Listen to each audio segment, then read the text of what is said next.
Teisha with Shalom TV's News Update. President Obama has stated that he feels he has failed at moving the Middle East peace process forward. In an interview with ABC Washington, D.C. affiliate WJLA, Obama was asked if there was something he feels he failed at during his first term in office that he would like another chance at in a second term. He responded, "I have not been able to move the peace process forward in the Middle East the way I wanted. But the truth of the matter is," Obama said, "that the parties, they've got to want it as well." Obama's comments came as U.S. Secretary of State Hillary Clinton is visiting in Israel for high-level meetings on the subjects of Iran, Syria, and Egypt, as well as on the peace process. A British tabloid has tracked down the world's most wanted Nazi war criminal. The often controversial daily The Sun found 97-year-old Ladislau Czichik-Shatari with the help of the Simon Wiesenthal Center in Israel. Czichik-Shatari played a key role in sending over 15,000 Jews to their deaths at Auschwitz. He fled after the Allied victory and was sentenced to death for war crimes in absentia in Czechoslovakia in 1948. He was ultimately tracked down in Budapest after having lived in Canada for many years under a false identity. Czichik-Shatari was found with the help of information supplied by the Simon Wiesenthal Center in Israel. He had been number 1 on the center's most wanted list of Nazi criminals. Nazi hunter and director of the Wiesenthal Center Israel office, Ephraim Zuroff, said he has submitted new evidence to the prosecutor handling the case and that he was pushing as hard as possible to get Czichik-Shatari on trial.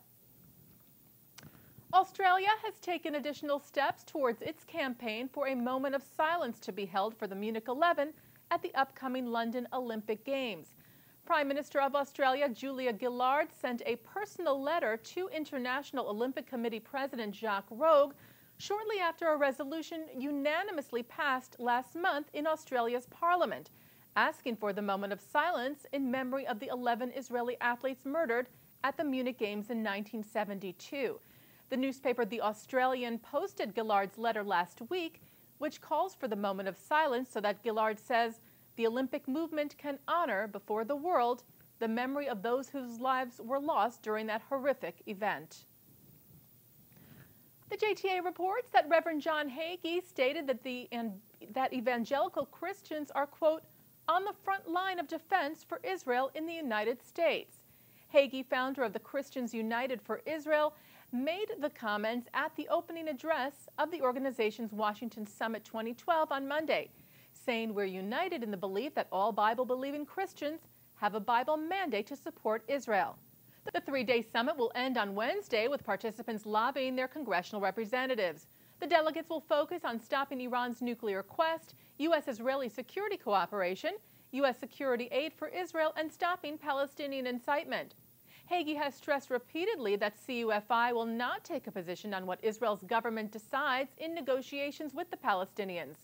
Jewish leaders speaking at the sessions include Rabbi Shlomo Riskin, Chief Rabbi of Efrat, Morton Klein, President of the Zionist Organization of America, and Malcolm Hoenlein, Executive Vice Chairman of the Conference of Presidents of Major American Jewish Organizations. Israeli Prime Minister Benjamin Netanyahu will address the audience as well via satellite on Tuesday afternoon. And finally, in a first-time partnership, the Orthodox Union has joined forces with the Partnership for Excellence in Jewish Education to establish the new Jewish Day School Affordability Knowledge Center. The new center will research and provide information about Jewish Day School affordability initiatives.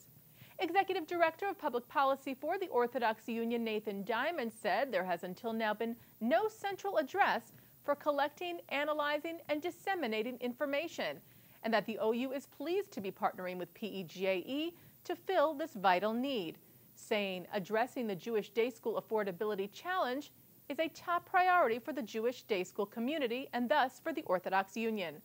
Executive Director of PEJE, Amy Katz, said the partnership is a testament to the need for collaboration and collective wisdom to face today's major issues. And that's Shalom TV's News Update. I'm Teisha.